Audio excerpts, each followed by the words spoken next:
Hello प्यारे बच्चे, कैसे हो। तो आज मैं मैथ के कुछ स्पेशल क्वेश्चन बीपीएससी के 7th फेज में जो नोटिफिकेशन क्लियर होने के बाद अभी भी नोटिफिकेशन पूरी तरह से क्लियर नहीं हुई है, लेकिन जहां तक कि मैं उम्मीद करता हूं कि इस तरह के प्रश्न एग्ज़ाम में आने की पूरी संभावना है।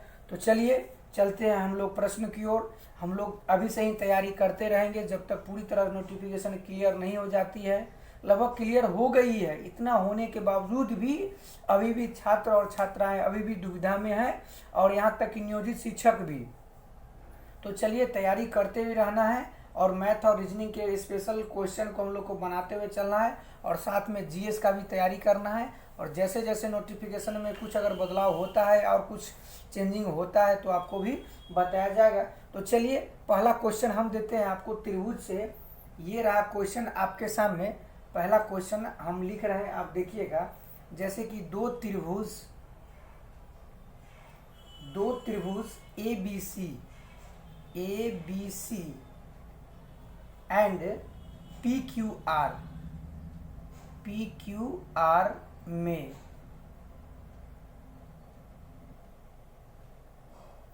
दो त्रिभुज, क्वेश्चन नंबर 1 में आपको दे रहा है कि दो त्रिभुज A B C and P Q R में ए बी बराबर दिया हुआ है क्यू आर, बी सी बराबर आपको दिया हुआ है क्यू पी, ठीक है। और तीसरा आपको दिया हुआ है ए सी बराबर आर पी। प्यारे बच्चों, तो आपसे पूछ रहा है कि त्रिभुज ए बी सी, दो त्रिभुज ए बी सी और पी क्यू है, जिसमें कि आपको ए बी बराबर क्यू आर, बी सी बराबर क्यू पी और ए सी बराबर आर पी है। तो आपको ये बताना है कि यह त्रिभुज कैसा त्रिभुज है और किसका, मतलब कौन सा ट्रायंगल में, ये आपको स्पष्ट होगा। तो चलिए आपको हम ऑप्शन देते हैं और ऑप्शन से आपको बनाने में बहुत ही आसान हो जाएगा। जैसे हम लिख देते हैं त्रिभुज ए बी सी और यह जो मैंने सिंबल बना रहा हूँ यह सिंबल सर्वांगसम का है। तो त्रिभुज ए बी सी सर्वांगसम Q P R. Option B में दिया हुआ है त्रिभुज ए बी सी सर्वांगसम त्रिभुज आर क्यू पी। और ऑप्शन तीसरा नंबर दिया हुआ है त्रिभुज ए बी सी सर्वांगसम है त्रिभुज पी क्यू आर। और लास्ट ऑप्शन है त्रिभुज ए बी सी सर्वांगसम त्रिभुज हो जाएगा क्यू आर पी। तो प्यारे बच्चों, जब ऐसे प्रश्न हो तो क्वेश्चन को आप पूरी तरह देखेंगे कि दो त्रिभुज है, तो दो त्रिभुज आपको लेना है। तो चलिए दो त्रिभुज का हम फिगर आपके सामने हम बना देते हैं। फिगर बनाते हैं, आप देखिएगा। जैसे कि एक त्रिभुज हमने ये बनाया और दूसरा त्रिभुज मैंने ये बनाया और चार ऑप्शन में से आपको क्लियर करना, मतलब बाई ऑप्शन हम बनाते हैं। जैसे कि जैसे जैसे हिंट्स दे रहा है, जैसे कि ए बी बराबर क्यू आर, तो सपोज दैट आप मान लीजिए इसको ए बी मानते हैं, तो ए बी बराबर क्यू आर, तो क्यू आर यहाँ ले लिए, इसको एक सिंबल से डिनोट कर दी ताकि आपको पकड़ने में, मतलब चिन्हित करने में आपको आसान हो जाएगा। दूसरा बोल रहा है कि बी सी बराबर बी सी बराबर क्यू पी, तो बी सी यानी कि इसको हम दो सिंबल, बी सी बराबर क्यू पी, तो चलिए इसको हम क्यू पी कर लेते हैं, तो ये हो जाएगा दो सिंबल, ठीक है। और आपको दे रहा है कि ए सी, तो ए सी यानी इसको हम तीन सिंबल से लेते हैं, ए सी बराबर आर पी, यानी कि यह हो गया आपका तीन सिंबल। तो प्यारे बच्चों, फिगर को जैसा बताया गया मैंने बना दिया। अब आपको ये बताना कि चार ऑप्शन में से इसका आंसर कौन होगा। तो प्यारे बच्चों, सबसे पहले ये देखिए कि त्रिभुज दो बना हुआ है ए बी सी, त्रिभुज ए बी सी, यानी ये त्रिभुज ए बी सी में, यानी कि आप ये लीजिए कि अगर मैं शुरू के दो लेता हूँ, अगर ए बी बराबर क्यू पी, ए बी बराबर क्यू पी, देखिए यहाँ पे ए बी जो फर्स्ट लकीर देख रहे हैं, ए बी बराबर क्यू पी, यानी दो लकीर हो रहा है, यानी कि ये ऑप्शन मेरा नहीं होगा क्योंकि यह पहला ही एडजस्ट नहीं हो रहा है। दूसरा में देखते हैं ए बी बराबर, जब इसमें त्रिभुज ए बी बराबर में आपको दे रहा है कि क्यू आर, तो क्यू आर यानी कि पहला लकीर आपका हो रहा है, यानी कि ये एक स्टेप मिल रहा है। दूसरा लेते हैं BC, BC को हम लेते हैं, यानी कि यह लीजिए BC को लेते हैं, यानी कि BC यानी कि 2 सिंबल है, तो BC आपको यहाँ दे रहा है QP, तो QP आप देखिए यहाँ पे 2 सिंबल मिल रहा है। चलिए ये भी ठीक है। अब तीसरा हमको दे रहा है कि अब तीसरा पर लेते हैं A और C, और यहाँ से R और P। देखिए A और C में 3 लकीर, R और P में 3 लकीर, यानी कि प्यारे बच्चों जब ऐसे प्रश्न हो तो यह सर्वांशों होंगे कि 2 त्रिभुज ABC और PQR में जब दिया हो तो 4 ऑप्शन में से आप इसे इस तरफ फिगर बना के अब इसे निकाल सकते हैं और ऑप्शन को आप छांट सकते हैं कि इसका आंसर क्या होगा। तो चलिए चलते हैं अगले प्रश्न की ओर। ये रहा प्रश्न आपके सामने, मतलब कि एक स्पेशल मैथ का है लेकिन क्वेश्चन रिमिक्स जैसा है, सभी प्रकार के प्रश्न इसमें हम डाले हुए हैं। चलिए प्यारे बच्चों क्वेश्चन को मिटाते हैं और दूसरे क्वेश्चन हम लिखते हैं। क्वेश्चन को थोड़ा सा हम वाश करते हैं। उसके बाद ये रहा क्वेश्चन आपके सामने, क्वेश्चन नंबर 2। क्वेश्चन नंबर 2 में दे रहा है कि एक धनराशि, मतलब ये आपका हो गया SI और CI का जो चक्रवृद्धि ब्याज और साधारण ब्याज का क्वेश्चन है, इसी से रिलेटेड है कि एक धनराशि साधारण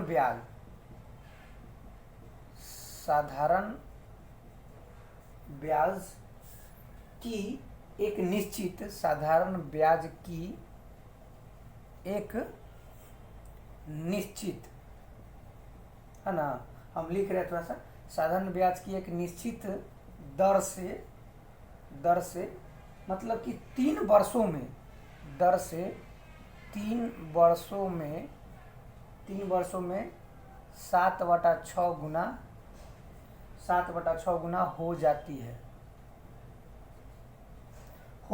है तो दर क्या है?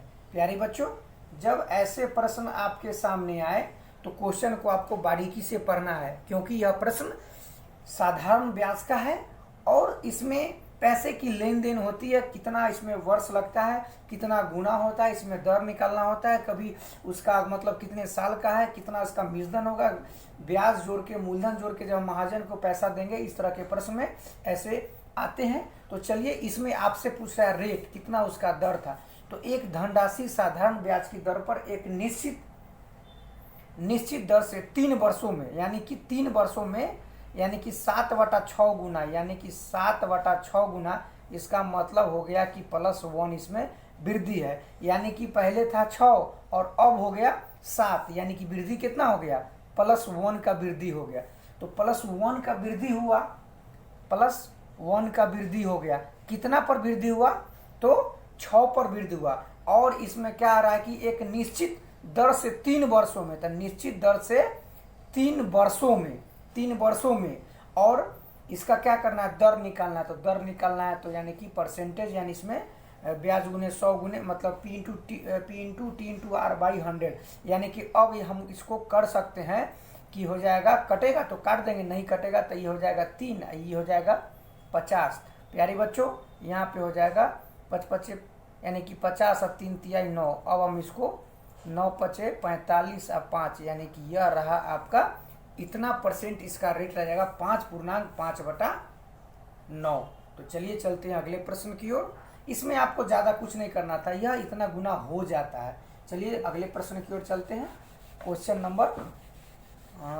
नंबर हो जाएगा तीसरा। क्वेश्चन नंबर तीसरा में आप देखिए, क्वेश्चन नंबर तीसरा में बोल रहा है जैसे कि AB रेशियो का वैल्यू आपको दिया हुआ है 6:9, B/C का वैल्यू दिया हुआ है 1:2, और C/D का वैल्यू आपको दिया हुआ है 4:3, और आपसे पूछ रहा है प्यारे बच्चों A और D का रेशियो पूछ रहा है, A और D का रेशियो पूछ रहा है। तो इसमें ज़्यादा कुछ नहीं करना है। सबसे पहले मैंने ऐसे प्रश्न को बहुतों बार हल किया है, सिर्फ आपको क्वेश्चन को लिखना है और गुना कर देना है, मतलब जैसे क्वेश्चन लिखा हुआ है, क्योंकि यह रेशियो का मतलब होता है A/B का मतलब हो गया कि A/B, ऐसे करके आप इसे लिख सकते हैं। तो सभी प्रश्न को मैंने AB, BC और CD सभी को लिख दिया। काटने के बाद जो संख्या बचेगी वही A और रेशियो D का मान निकलेगा। प्यारे बच्चों 2 से काटेंगे इसको 4 दूना 8, इससे काटेंगे इसको 3 दूना 6। अब हमारे पास हो जाएगा 4 दूना 8 और नीचे हो जाएगा 9, यानी कि प्यारे बच्चों 8:9 इसका आंसर हो जाएगा। ए और डी रेशियो का वैल्यू हो जाएगा 8 और 9। तो चलिए चलते हैं अगले प्रश्न की ओर। ये रहा प्रश्न आपके सामने और क्वेश्चन नंबर हो जाएगा चौथा। क्वेश्चन नंबर 4 में, क्वेश्चन नंबर 4 में एक घड़ी का क्वेश्चन है। एक घड़ी का क्वेश्चन है, जैसे कि घड़ी में 4:30 है। घड़ी में 4:30 है। तो आपसे पूछ रहा है कि घंटे और मिनट के बीच कोण कितना बनेगा। प्यारे बच्चों, ये घड़ी का क्वेश्चन मैंने एक वीडियो भी स्पेशल बनाया था हमारे चैनल पे, इस पर अपलोडेड है, आप इसे देख सकते हैं। क्योंकि वो वीडियो आप देखिएगा तो आपको कभी भी घड़ी का कोई भी हिसाब आपसे नहीं फंसेगा और आप इसे आसानी से बना सकते हैं, वो भी शॉर्ट ट्रिक से। तो चलिए, अगर ज़्यादा इसको पूरे विस्तारित रूप से आप देखना चाहते हैं तो वो वीडियो को आप देख लीजिए, और नहीं तो अगर जानते हैं तो चलिए इस क्वेश्चन को हम सॉल्व करते हैं।